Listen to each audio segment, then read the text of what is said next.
Welcome back to CTV Morning Live. We are live where you live in Bell's Corners this morning. We are joined by the owner of the Pond Clinic, Nicholas BOTT. Great to have you on the show. Thanks for having us. So we were talking, we've had this great oasis created for us here, and then we're adding on a little bit to it because that's where you pretty much come into play. Tell us a little bit more about the Pond Clinic.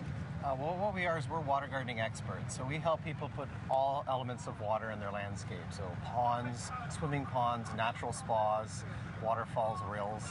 And one of the things that adds a lot of value to enjoyment of a water garden and a landscape is to add landscape lighting. So as I was driving in this morning, it was quite dark on the way in for this interview. Welcome to our world, yes. And it's quite dark when I drive home. So one of the things that happens is at this time of the year, as your landscape's getting darker, by adding landscape lighting to the landscape, it's kind of like you get two landscapes. You get your evening landscape and your daytime landscape. Especially if you're making the investment in having such beautiful fixtures on the property, to have that extra added value really makes you, that enjoyment, it goes further. That's correct, because most people get home from work and it's already kind of just starting to turn dark.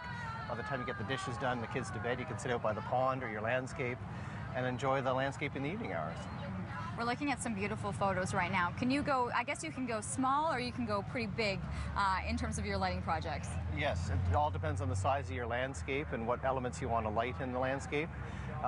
One of the things we could talk to you briefly about is just a few little tips on how to light your landscape properly. One of the things that people can do is they want to create some cohesion in the landscape and some depth and symmetry. So it's important to look at it like you're lighting a stage in a theater. You don't just have one light, a spotlight on somebody, or a row of lights down the front of the stage. And often people will go and get a cheaper landscape lighting fixture and just run them like runway lights down the driveway or down the front path.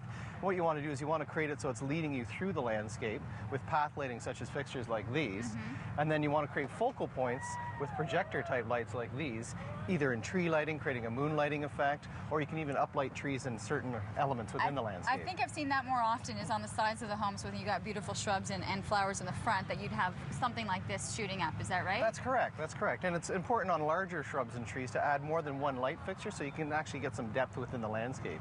It's also important to create symmetry, that you actually light the whole landscape so that you're getting some depth and some balance within the whole landscape area. Not just the one side of the house that you like. Yeah, and then the rest of it's like a black abyss.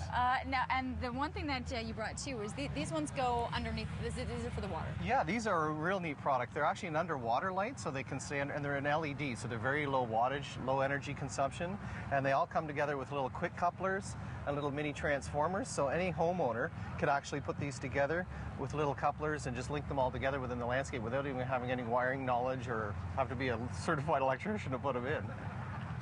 I'm looking at that going, so you're directing that at most of us that look at this and say, how are we going to do this? I always tell people, if you can plug in a lamp, you can do landscape lighting these days. I guess it's a different way too. Sometimes people may see some of their waters as a nuisance, what are we going to do with that? But this is a better way to be able to take it and make something out of it. Yeah, and the nice thing is if you've got a constructed decorative pond or a waterfall, it acts like the water actually acts like a lens. So it creates this huge glow within the landscape, and it's really, really nice because it's a soft light. You don't want to overlight the landscape. You want to have it so that all of your fixtures are sort of lower wattages, but many of them, so that you get a soft glow. It should feel like moonlighting. Well, a wonderful concept, and of course, where are you guys located here in Bell's Corners? We're at 215 Stafford Road, just right next door to the Royal Bank, off Moody. Perfect. Information was listed right there at the bottom of your screen in terms of getting more information, getting in, asking questions, and seeing the designs that Nicholas and his team can come up for you. It's great to meet you. Thanks. We're going to take a short commercial break. Still plenty more to come here as we are live where you live in Bell's Corners this morning. Sarah Freemark has an opportunity to take us into a couple of shops. There's a look right now from our camera overlooking the parking lot. We got a beautiful oasis coming your way. We're back after this.